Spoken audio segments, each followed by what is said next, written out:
نبی پاک صاحب لولاک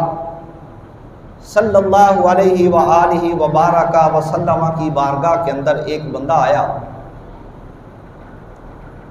یا رسول اللہ میں اسلام لانا چاہتا ہوں۔ فرمایا لے آؤ، کلمہ پڑھو، مسلمان ہو جاؤ۔ میرے آقا اس کے لیے مجھے کرنا کیا پڑے گا؟ آپ نے گنوایا، فرمایا یہ کرنا پڑے گا، یہ کرنا پڑے گا، یہ کرنا پڑے گا، اور جھوٹ چھوڑنا پڑے گا۔ عرض کیا میرے آقا جھوٹ کے علاوہ آپ نے جو پابندیاں عائد کی اور بتائیں وہ ساری پوری کر لوں گا، مگر جھوٹ نہیں چھوڑ سکتا۔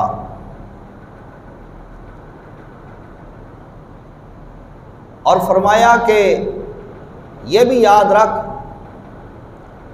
جھوٹ کے علاوہ جو چیزیں ترک کرنے کا تو نے وعدہ کیا، اگر ان میں سے کوئی کر بیٹھا تو سزا ملے گی۔ کہنے لگا جی مجھے قبول ہے، چلا گیا، گناہ کا ارادہ کیا، سوچنے لگا کہ اللہ کے محبوب کی بارگاہ میں جاؤں گا، اگر حضور نے پوچھ لیا کہ فلاں گناہ تو نہیں کیا، تو وہاں تو میں وعدہ کر آیا ہوں کہ جھوٹ بولنا نہیں۔ وعدہ وفا کرنے کا اس قدر جذبہ تھا دل کے اندر، وہ کام ترک کر دیا، اس برائی سے بھی باز آ گیا، اور جو کوئی غلط کام اس کی عادت بن چکا تھا وہ کرنے لگا۔ اب پھر خیال آیا کہ میں کام تو کر لوں گا،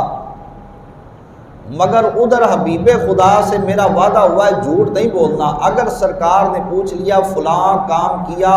سچ بولوں گا تو سزا ملے گی، جھوٹ بولوں گا تو وعدے کے خلاف ہوگا۔ میں نے جب کہ وعدہ کر دیا جھوٹ بولنا نہیں،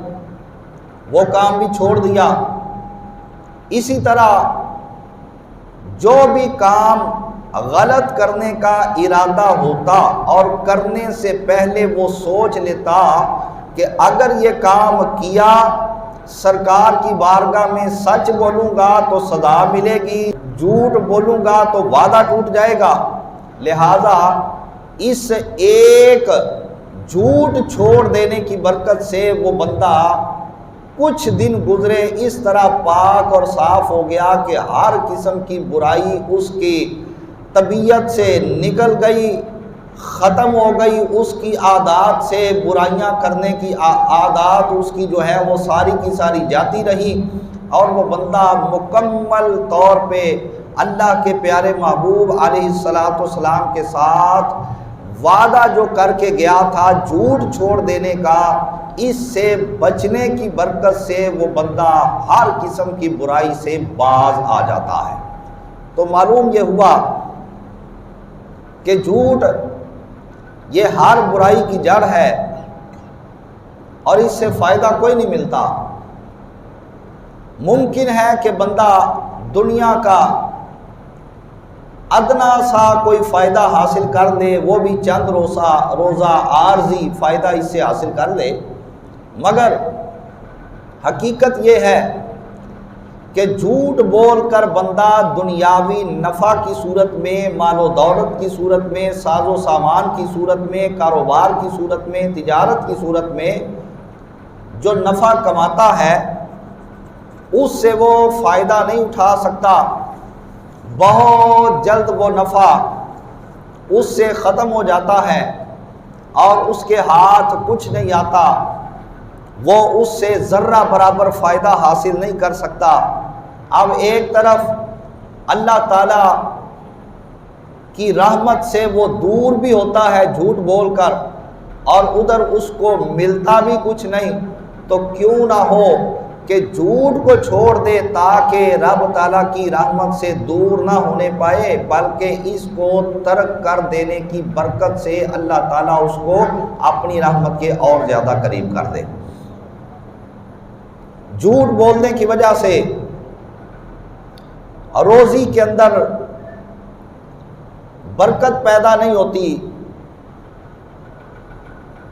جھوٹ بول کر کاروبار کرنا، اس سے کاروبار زیادہ نہیں ہوتا۔ اور انسان کے دل کے اندر کیا ہے کیا نہیں ہے، کیا چل رہا ہے، کیا وہ سوچ رہا ہے، یا انسان جانتا ہے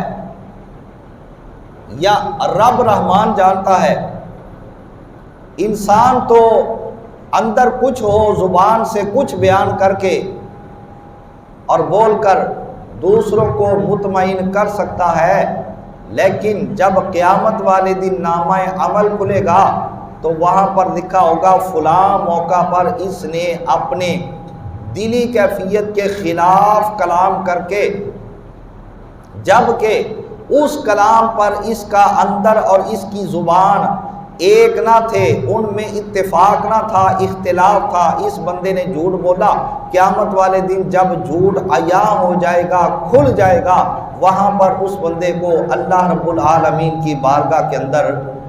ندامت سے اپنے سر کو جھکانا پڑے گا، اس کو شرمسار ہونا پڑے گا۔ لہٰذا کیوں نہ ہو کہ بندہ اس دنیا کے اندر جھوٹ کے دامن کو چھوڑ دے، تاکہ قیامت والے دن اللہ رب العالمین کی بارگاہ میں وہ رسوائی سے اپنے آپ کو محفوظ کر سکے۔